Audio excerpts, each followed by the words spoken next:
So here's how to fix Epic Games Launcher Setup Wizard ended prematurely error.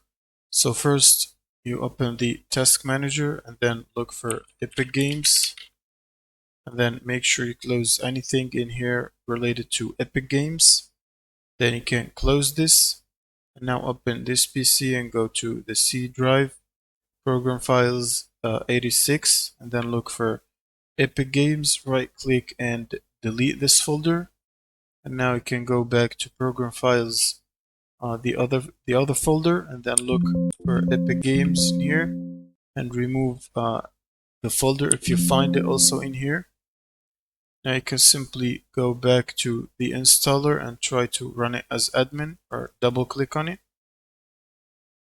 And if you don't have the Epic Games Launcher installer already, you can open the browser and then go to store.epicgames.com, and then you can simply click on the download button here, the blue one, and it will start downloading the Epic Games installer.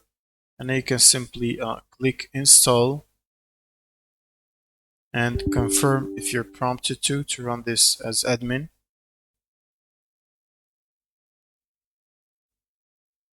And let's wait for it to finish the installing. Now if this successfully worked for you, it should finish the installing and you would see the Epic Games Launcher downloading the updates.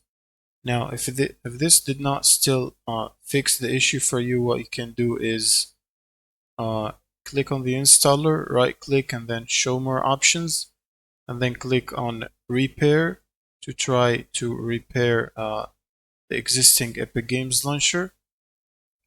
And if this still did not fix the issue, what you can do is right click on Windows icon, installed apps, and then look for Epic Games,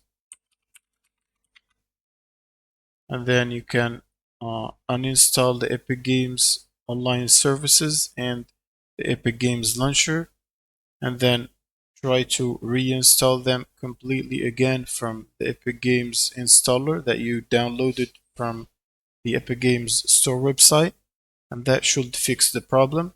Thank you guys for watching and subscribe.